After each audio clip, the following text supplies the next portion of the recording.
Oh, thank you for coming Good morning over. po, Your Honor. As of yesterday, alam ko, hindi ka raw darating dahil meron kang sakit. At you are advised to rest ng doktor mo. Opo, pero so, pinilit. Buti naman dumating ka, huwag ka mag-alala. Opo, maraming salamat. Hindi ka mamamatay dito. Maraming salamat Kahit po, ano Your sakit mo, Honor. hindi ka mamamatay dito. Bumulot ka pa nga ng baril. Kayang-kaya mo yan, huwag ka mag-alala. May doktor tayo dito ha. Pag ikaw ay magsabi ka, kung medyo tumaas na yung dugo mo or pakiramdam mo. Kung, Kwan, ready yung doktor ha, sabihin mo, mag-standby ng doktor dito.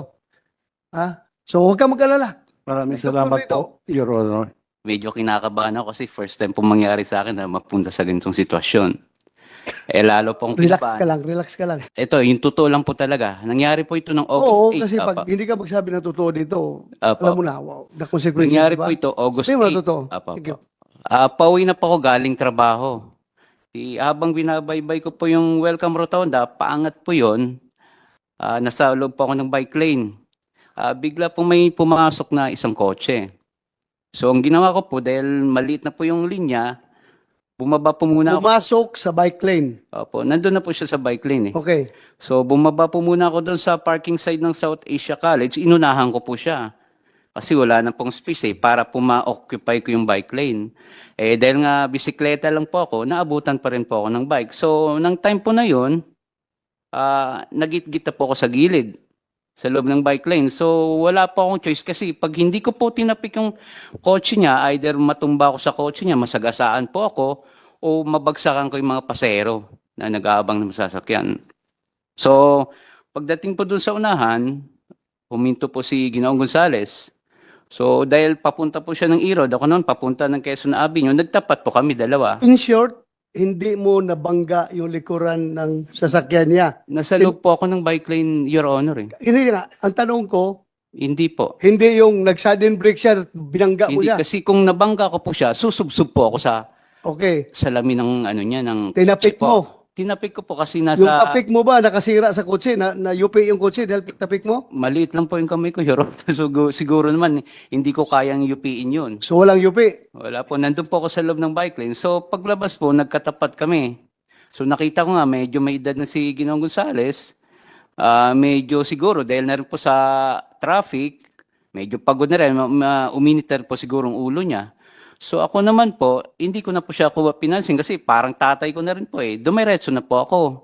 Dahil doon po sa kanto ng Welcome Rotonda, may mga lumiliko pong sasakyan na galing E. Rodriguez, saka mga sumasakay po ng mga pasahero. Lumabas po muna ako konti ng bike lane kasi hindi po ako makakapasok eh.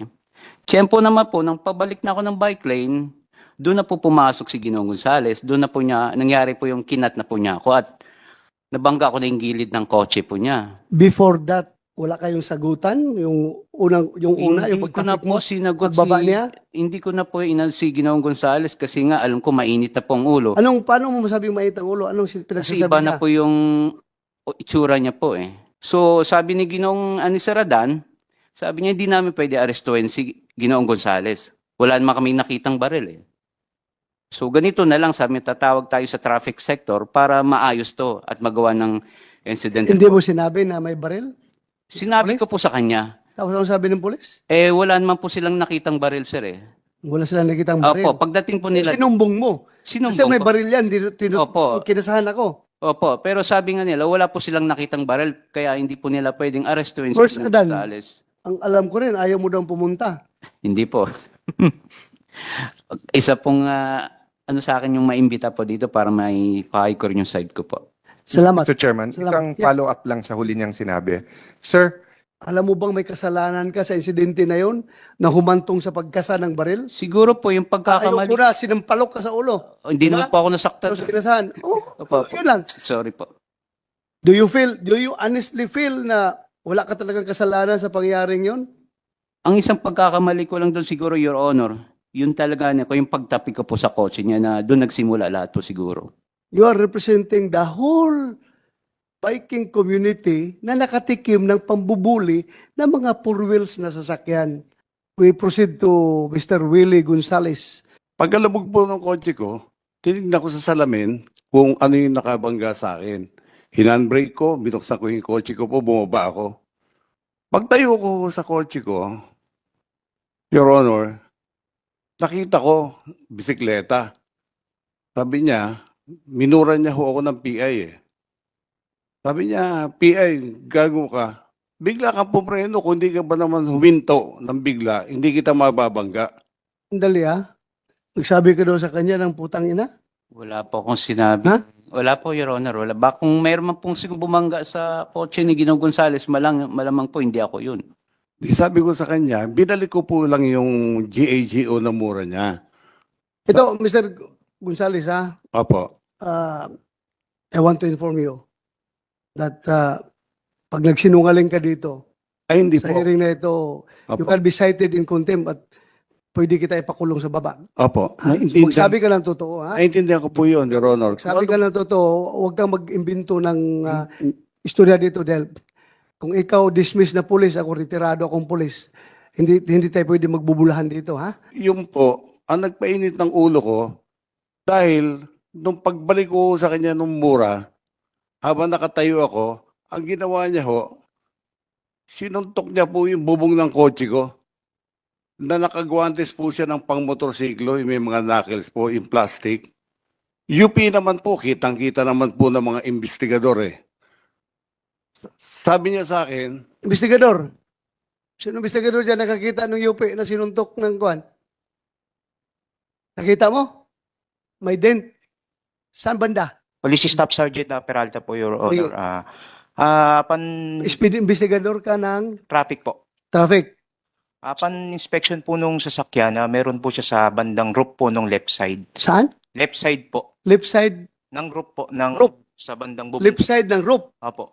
Anong dent doon? Nakita mo? May medyo gas-gas po, Your Honor. Gas-gas. Picture po ako. May picture ka. Apo. Yung ba tinapik mo, yung bubong ng kotse? Hindi po, gilid lang ng kotse po. Your Gilid ng Nasa kotse right ang side sinabi po mo? ako ng bike lane eh. Nasa kanan po kasi yung bike lane eh. Ito Willie Gonzales at saka Alan Banjula. As far as Yes. both of you are concerned, wala na tayong problema. Kasi nagkarigluhan kayo, yes, Your Honor. Nagkarigluhan kayo. Apo. Yes, Your Honor. Pero my God, please, huwag niyo gawing tanga itong committee na ito na magsisinungaling kayo dito. Yes, Your Honor. Otherwise, may consequence yung pagsisinungaling ninyo, Ayaw kung Opo. magsinungaling kayo. Opo, Your Honor. Please, Opo. please, ayaw ko mag-contempt ng isang, how old are you? 63, magsi-64 po, Your Honor. 60? 63 po, Your Honor. 63. Matanda ka lang sa akin ng 2 years eh. Ako 61 ako eh. So, ayaw ko mag-contempt ng Ang sinasabi ko lang, taong na may sakit. ang sinasabi, According to you, may sakit ka, ha? opo. Ang Kaya sinasabi, huwag ka magsinungaling, please. hindi po, hindi po ako nagsisinungaling po. Sige. Ang sinasabi ko lang po, Your Honor, yung tunay po na pangyayari. Kasi biktima rin ho ako rito eh. Nawalan ako ng trabaho, na ano ko sa social media, mga anak ko, pamilya ko. Naku, hindi naman ho sinuntok yung kotse ko. Siguro yung bangga lang ko sa bumper ko, pagpapasensyahan ko na eh. So, you confirm na merong Nung in-inspect ko po, Your Honor, may nakita lang po akong parang nakita ka. meron po. Then, Hindi mo tinanong yung biker na ikaw bang gumanon nito? tinanong ko po, Your Honor, ang inamin niya lang po, may parang tinapik siya. May tinapik siya. Apo. Hindi mo tinanong kung saan siya nagtapik. Investigador ka eh. Ano? Tinanong ko po, Your Honor. So, saan daw siya nagtapik? Doon naman daw po sa may bandang sa side po ng bike lane. Sa side ng bike. Bakit mo you took hook, line, and sinker yung sinabi niya na sa bubong, yun ang gasgas. Anong investigador ka eh? Kung inayos mo yung trabaho mo, dapat pagdating dito sa investigasyon na ito, sikat ka na investigador dahil ginawa mo lahat. Pero ngayon, magdududa ang tao sa iyo na baka may pinapaboran ito investigador na ito. Dahil hindi tinanong talaga kung saan ang kinalabog niya. Pero ang sabi kasi ni Mr. Gonzales, naka-glove si Mr. Banjola na pang-motor na may knuckles. Tama po yun? Yes, Your Honor. Kasi meron ho kaming picture na nakuha. Paki-flash na lang po. Mr. Gonzales, Yes, Your Honor. This picture won't lie. Wala siyang suot na gloves. Ngayon, ikaw pa gumagawa ng istorya, nasuot-suot niya glove na Opo. may hard knuckles. O, tingnan mo, nakita mo. Tingnan mo. Ang makakakita po niyan mismo, yung kanan po niyang kamay, nakagwantes po na makikita naman po ng mga pulis eh. Yung kanang kamay, yung kanang kamay niya, wala ring gloves. Tinatanggal, Bare hands. tinatanggal niya po nung dumating na po yung mobile. Kaya sabi ko nga, Ano niya tinatanggal? Wala pang mobile yan, nagtututok. Akma ka pang bubunot eh. Oo. hindi, ang maganda pong kuha dyan, Your Honor, yung itinabi ko na, Please, silence muna, silence ha. No. Huwag kayong maingay. Your Honor, nung itinabi na po namin yung bisikleta, yung mga pulis po dumating, makakapagpatunay na talaga pong totoo po sinasabi ko po, hindi po ako nagsisinungaling. Kaya hindi- nga, totoo siya sabi mo, pero totoo rin itong picture na ito na nagsasabi na wala siyang gloves. Alam mo, Mr. Gonzales, kahit ano sabihin mo, ang tao na nanonood, sabihin nila na dati kang pulis. Kagaya naman kung palagi nalang sabi ng mga pulis sinungaling. Pulis ka, di ba? Pulis ako. Hindi po ako. Ayaw natin masira yung organisasyon natin at pag i-accuse tayo na sinungaling. Hindi po ako nagsisinungaling, Your Oo. Honor. Kitang, Paano nga yan? How can you yung kaya ko nga ho i-describe po yung guantes niya. sige, describe mo. Kulay itim po, tapos meron po na bilog-bilog dito na plastic po, hard plastic. Yung kanan pong kamay niya. Kaya nga, wala mang yung kanang kamay mo lang daw, may suot na gloves na may hard plastic. Yung mga biker po, Your Honor, hindi nagsusuot ng gloves na hindi pantay yung dalawa po. Sir Chair, meron din akong Yes, picture ng right. right hand niya. Wala talagang gloves eh. Ito, papaplas ko namin dyan. Wala talaga siyang suot na guantes. Nandito na sa cellphone ngayon. Your- Gago ka! Magbisiklita ka daw sa hard knuckles hindi mo magkailangan yan sa bisiklita. Pang motor yan. Your Honor, hindi po ako nagsisinungaling. Ah, May mga nakakita naman ng mga tao doon na baka ho nung bago ko siya abutan ay tinanggal niya na po dahil UP po talaga yung kotse ko po. Hindi po UP yun, ng bare hands lang po. Your Honor. pero kung ako pasuntukin mo sa kotse mo, Ay malakas. mas malaki UP yung kahit na birhans ko lang. Gaganoon ko Yes yung po. kotse mo. Naiintindihan ko po, Your Honor. Pero Sana, huwag tayong manufacture ng istorya dito, Mr. Gonzales, ha? Kasi hindi po ako nagmamanufacture. regardless kung nasabi mo niya sa ibang forum na naniniwala sila, not in my committee.